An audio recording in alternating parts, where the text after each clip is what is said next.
So this is going to be a short video. I just wanted to talk about some of the best-selling Nintendo Switch games and kind of what they mean and what we should expect moving forward from Nintendo. So this list fascinates me, like absolutely. I have looked at this list about once a week since the Switch came out, or at least since this page has been launched. I think it took like a month or two to get this thing up, but I cannot stop. So let's go ahead and talk about kind of what I've seen, what I predict is coming, and what we can take away from all this. So starting off, Mario Kart 8 Deluxe being the best-selling Switch game is, yeah, it makes sense. Everyone loves Mario Kart. It's got tons of appeal. It's a party game, so people with a Switch love it. It was a pack-in for 2 years in a row. It has been promoted consistently as the Switch title. And it makes sense with the Switch's detachable Joy-Cons to pick up a copy of Mario Kart 8 Deluxe because you have local multiplayer in a game that makes perfect sense. After that, you have Animal Crossing New Horizons, which also makes a lot of sense, though nowhere near as much, in my opinion. Taking a look at the years, I mean, 3 years later coming out against Mario Kart, and it's number 2 by like 4 million. That's ridiculously close when we're talking about 37 and like 34. So I guess 3 million closer to it, actually. That's insane. that's ridiculous. So taking a look at that, I mean, obviously Animal Crossing came out at the beginning of the pandemic, which boosted its numbers like crazy. But even then, I mean, geez, that's insane. I think just the constant positive press it got in Western media, the already huge success it had in Japanese media. I mean, Animal Crossing has always been a good series for Nintendo, but it's never been like an absolutely slobber knocker. Like, that's insane. I don't understand how it's so good. It's obviously awesome if you're a fan of Animal Crossing, but I think it's going to skew the Switch moving forward, or not just the Switch, but like Nintendo as a company. I do think we are going to see a lot heavier focus on Animal Crossing content. I think the next game is probably going to be either a launch title for the new console or the first year's holiday system seller, because when you look at 34 million, I mean, that's what, a third of the install base has a copy of Animal Crossing. That's huge. I mean, I bought 2 copies, one for me, one for my fiance. So that's not really surprising. I mean, it's surprising it's as big as it is, but that's definitely going to be one of the things they're going to rest their hat on. You know, you look at things, people always talk about like Metroid Prime 4 and Bayonetta 3. Those are blips on the radar. That's nothing. Animal Crossing is one of Nintendo's now big flagship series. That's going to be crazy. So, you know, New Horizons was huge. People loved it. The next one might be bigger. I don't think it'll be rushed. I don't think they're going to try and make it into an annual franchise. A couple people have talked about how only getting 1 year of free post-launch support in Animal Crossing, which, by the way, I will say is ridiculously good. But people were saying only getting that meant they were going to try and churn out Animal Crossing games faster, and I don't think that's the case because Mario Kart 8 hasn't been, obviously, taken into any sort of like expedited shelf life. Moving underneath that, Super Smash being at number 3, we get to a kind of a different tier here. We move from like 34 to 24, so almost a 10 million like unit gap, which is ridiculous. So now we're looking at about, you know, 1/4 of the install base as a copy of Smash, which is still incredibly good. I mean, the game is 2 years old, almost 3 years old at this point. That is, for a game like this, that is insane. It's good to see. Obviously, it's, you know, crazy to think that there's like that much of a like gap. It's almost 12 million, but it's over 12 million between that and Mario Kart 8 Deluxe, which is ridiculous. So that's cool to see. I mean, obviously Smash has always been a Nintendo, you know, heavy hitter. It's crazy to me that it's so well received. Obviously there's talk of Sakurai stepping down as creative director. That is going to that's going to sting the series, I think, a little bit, but I think the new game is going to be very much reinvented. They're really going to come at it with a different perspective. Will we see every fighter return? Absolutely not. I think most of the DLC fighters will not come back. You know, Joker from Persona 5 is awesome. I love the fact he's in the game. That's why I got the game. I don't think he'll be in the next game. He's just going to be a little bit dated, but he could. Who knows? Kazuya from Tekken, maybe. I don't No. Steve from Minecraft, that one I could see more. You know, some of the Nintendo ones like Pyra or Min Min, maybe. If ARMS gets a sequel, which I really want, I'm going to talk about later, that could be good. But right now, I think DLC fighters are probably not coming back. But, I mean, Smash Bros. 3 is really solid. And right underneath that, Breath of the Wild. We've never had a Zelda sell anywhere near like this. I think this has sold twice as many as the best-selling Zelda game before it. I think it sold at more copies just itself than all other Zelda games put together, at least all 3D Zelda games, if I'm not mistaken, which I could be. So Breath of the Wild it's a staple of the Switch. It's one of the pillars the Switch rests on. And seeing that, I think obviously Breath of the Wild 2 is going to be huge. We probably are going to see larger scale Zelda projects come forward. So whether that's larger scale 2D, larger scale 3D, I don't know. But I think Legend of Zelda's like open world concept is here to stay. No matter what comes after Breath of the Wild 2, 100%, I think we are sticking to absolutely we are going to stick to open world. Moving right along to Pokemon Sword and Shield, this is one I really wanted to talk about. 22 million just about, puts it at the number 5th best-selling Switch game of all time. Now, people will say that it's inflated because there's both Sword and Shield, but quite frankly, the number of people buying both copies, I don't think is a statistical blip. You know, they might have sold like an extra million or two, but you know, they're still going to be in the top 7 regardless. So I really think that like arguing that number's inflated is crazy, especially considering there are other Pokemon games on this list. Other Pokemon games have come out previously and not sold anywhere near as much. You know, you're still looking at about 1 in 4 people that bought a Switch own a copy of either Pokemon Sword or Pokemon Shield. And, you know, considering them different games is also ridiculous because, I mean, they're the same game. There's slight differences, but they are the same. And one thing people like to talk about is the quote-unquote fan backlash. You know, Arlo is a huge thing. I love Arlo, but he obviously talked a lot about how Sword and Shield wasn't great. Beat 'em Ups is another one of my favorite YouTubers, and he's actually pretty well receptive to Pokemon. But even he was down on it first, at least. And he did come back and, you know, he made some stuff. He talked about how he's addicted to it, even though it's not, you know, necessarily the best. And he talked about how the DLC is fun. A lot of people did the same thing. But when you look up Dexit, the big controversy, I mean, you can just find tons of views. I mean, Jim Sterling weighed in. You know, you're looking at 500,000 views, couple thousand. People get several million views. You know, Arlo's about 700K. That's huge. You know, 2.1 million on this, you know, obviously clear joke about how bad the animations are. But, you know, all the Pokemon's especially bad now, you know, all this kind of stuff, that had absolutely no impact whatsoever. And I think the problem is people expect Pokemon to be more of an adult franchise than it wants to be. Pokemon has an appeal that is timeless and universal. Compared to other games, Pokemon will always survive. It appeals to children because of the cute animations, the simplistic seeming gameplay. And it appeals to older people because of the nostalgia factor. You always get a new Pokemon game, and you know what it's going to be going in there. Each region typically is pretty distinctive, but you know what you're getting. The combat also can be pretty complex when you go into it. There's a reason that there's a professional scene. It is ridiculously detailed as you go further and further into the metagame and things like that. But absolutely, Pokemon is here to stay in basically the same format. I think Legends Arceus is interesting. I do not think, however, that it's going to be the new format that the Pokemon series is going to take. Looking at things like Super Mario Odyssey is next. That makes sense. It's a Mario game. It's a 3D Mario game. It came out on the Switch. The Switch hyped this game to high heaven. It was going to sell well. 20 million is obviously amazing. I think that makes it the best 3D selling Mario game of all time. Maybe the best Mario game of all time, in my opinion. But it makes total sense that it is number 1. I agree with that entirely.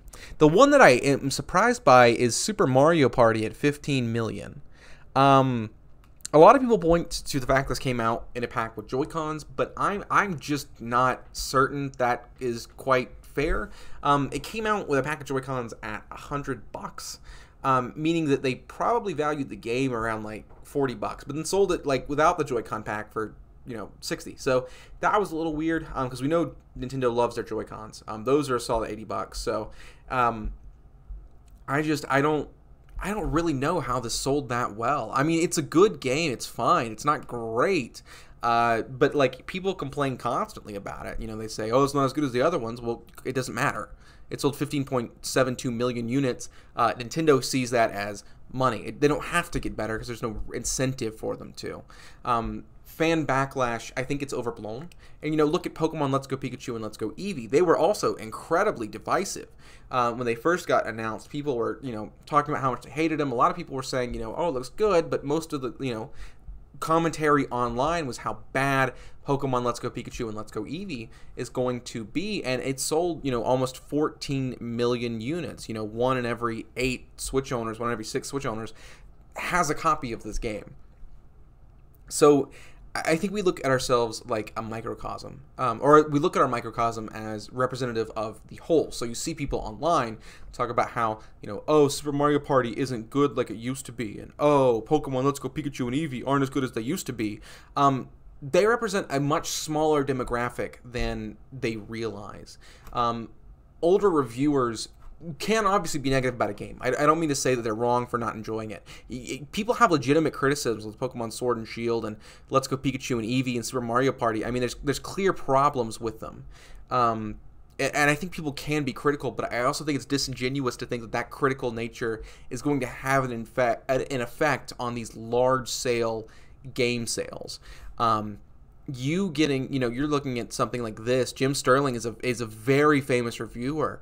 You know, 500,000 people are watching his stuff. Arlo's talking about the like Dexit situation, calling it a Pokemon problem. It's 700,000 views, but that's obviously a drop in the bucket when it comes to, you know, 22 million, you know, 14 million. That's nothing. That's, you know, 1 out of every.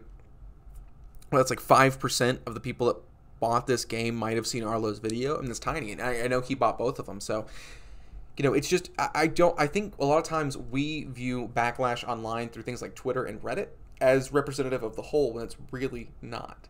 So look at Splatoon 2. It's not really talked about in the West much, but we're looking at, you know, 12.45 million, almost 12.5 million. That's, you know, that's ridiculous. That's 1 in every 8 Switch owners, 1 in every 7 Switch owners owns a copy of Splatoon 2, and I don't know anybody that kept their copy of Splatoon 2 or bought it. Ring Fit Adventure. I own Ring Fit Adventure. I didn't think 11 million other people did. It's so hard to find, or at least it was for a while. I didn't think anybody owned it, but, you know, I guess that's crazy. So, you know, games people don't talk about are 9 and 10. You know, Splatoon 2 gets talked about in the context of a direct, but how often do you hear people talking about how great Splatoon 2 is nowadays? I mean, famously, Donkey called it terrible. But aside from that, you know, no one discusses these things, and yet look how much of a significant impact it had on the Switch ecosystem. I mean, 12 million, you're looking at, you know, what, 90 million units, I think, have been sold of the Nintendo Switch. So that's 1 in 8. Yeah, 89 million consoles. 1 in 8, 1 in 9. Absolutely crazy. Ring Fit Adventure, no one really talks about. 11 million. New Super Mario Bros. U Deluxe. People hate this game. I talked about how terrible it was. I couldn't believe Nintendo would re-release this game. And, you know, that's a nice, cool 10.4 million units. Luigi's Mansion 3. Now, this is surprising. Nearly 10 million for Luigi's Mansion 3. That is super cool. I'm so happy. 1, I love Luigi. 2, I'm just happy to see anything succeed that people didn't expect. But that is super cool. That's awesome. That is just amazing to see. You know, it's weird that it came in lower than Super Mario Bros. U Deluxe, but I mean, that's good. I think this goes to show that Nintendo knows their market better than we do sometimes. Super Mario 3D All-Stars, 9 million units. People say that that's because of the artificial scarcity. I disagree. I think when you look at Super Mario Odyssey selling 21.4 million copies, it's a little disingenuous to say that selling 1/3 as many is due to the fact that it's sold only for about a year. I don't think those numbers quite match up. I think Super Mario 3D All-Stars did well because Super Mario Odyssey did well. Most people did want to play, you know, the old games. People love 64, love Sunshine, love Galaxy. I just think it did well because Mario Odyssey was massive. taking a look a little further down, and I'm not going to go too much further, Monster Hunter Rise selling 7.3 million units is insane to me. This is probably, right now at least, my game of the year of 2021. Shin Megami Tensei 5 I haven't played yet, so that might change, but this is an amazing, amazing game. Cannot believe it hit 7.3. Super, super cool. I know it's big overseas. It's getting really big in the West thanks to Monster Hunter World, so very excited to see that. Didn't expect it, but that's so cool. Super Mario Maker 2 coming in underneath that. That is, once again, not surprising. I think this game might have sold better if they had released it before Mario Bros. U Deluxe, but I think we would have seen this game sell 10 million units. I think we would have seen this game sell like 5 million. So I think Nintendo made the right call overall because they milked this one, which is a lot cheaper to make, and then released this, and this one sold really well. So I think that's a good call on their end, like, you know, in terms of marketing. I think that's a really smart idea. Then we have Super Mario 3D World plus Bowser's Fury selling a cool 6.68. You know, it came out way after Mario Bros. Or Super Mario 3D All-Stars, you know, what is that, 7 months? 6 months, I'm really bad at math, but 5 months. 5. September, October, November, December, January, February, yeah. So 5 months after, and it's trailing on the heels by a pretty good margin, I'll say, you know, a couple million units. But this game's still on shelves, and it's a little bit, you know, of a mouthful. Super Mario 3D All-Stars, very easy. It came out first. Super Mario 3D World plus Bowser's Fury, a little bit of a harder sell. The box art is just not as good. I think that impacted it. I think also, you know, it came out in February, which is not great considering this came out in September, which made it a good holiday title. This one wasn't a holiday title yet, so I think there's a couple reasons why this one didn't sell as well. Link's Awakening selling 5.5 million, obviously a far cry from Breath of the Wild at 23. So, you know, will we see a ton of 2D Zeldas? Probably. I think they're a little bit cheaper to manufacture. Will they be, you know, reskins, remakes, whatever you want to call them? Maybe. Hyrule Warriors, kind of the next dip right there, coming in at 3.7 million. It's Zelda. I think that's why it sold so well. It was also the holiday title last year, which is a little bit strange, but, you know, at 3.7, maybe that impacted it. I think really it's just because people wanted more Breath of the Wild. This was almost, I hate to say it was an entire game of DLC for Breath of the Wild, but I'd be stretched to not say that's what it was. People bought this because of Breath of the Wild. They would not buy this as a standalone game. Among Us selling 3.2 million is insane. Obviously, it's huge. I can't believe it's, you know, number 19 on the Switch's best-selling games. 1-2 Switch being number 20. That makes sense. Then we kind of get into the weeds here. 1-2 Clubhouse Games, 51 Worldwide Classics, Paper Mario, Mario Tennis Aces. Fire Emblem at almost 3 million is really cool to see. This is really awesome because it means the next game is probably going to be a lot bigger, hopefully sell better. But this one sold really well for a Fire Emblem game. Minecraft only being at 2.6 million on Switch is a little bit surprising. I know it's older, but considering the like renaissance we had of Minecraft, really thought it would have sold a lot more on Switch with all the kids playing it. But there we go. That's kind of my take on why this list matters, what we can learn from it. I think the biggest thing is when you hear people talk about a game, when people talk about the reception of a game, when people talk about how the fan backlash is going to be huge, take that with a huge grain of salt. You know, people talked about how Paper Mario was going to do really bad, but it's the 6th game in the series and it sold 3 million copies. For Paper Mario, that's really good. People talked about how the Pokemon games are going to get really good, and that they're number 8 and number 5 on the list. So I think people overblow how significant their experience and their contribution is. You know, Yoshi's Crafted World, 1.84. Octopath Traveler, which we'll talk about as being great, sold 1.5 million. That's, you know, that's really good for this game. But, you know, people talk about it like it's up here, and it's just not. So always take what people say in terms of impact with a grain of salt. Please, please, please think critically, and always consult this list to look at what Nintendo has incentive to do next. Remember, if you want something to succeed, if you want something to fail, speak with your wallet. There is no reason to listen to some random person, even with 500,000 views, say Pokemon Sword and Shield is bad for Nintendo because it sold 22 million. So if you don't like something, if you don't like the new Pokemon games, if you don't like, you know, direction a game is taking, if you do like a game, the direction a game is taking, speak with your wallet. Don't buy something you don't like by things you do or that you're interested in. That is the ultimate way to tell Nintendo what you want. Because this list, this right here, this is what they care about. They do not care about your opinions online. So just want to clarify some of that stuff. Let me know what you think down in the comment section down below. If you like this video, please leave a like on it. And like we always say here on the channel, I hope to see you around sometime.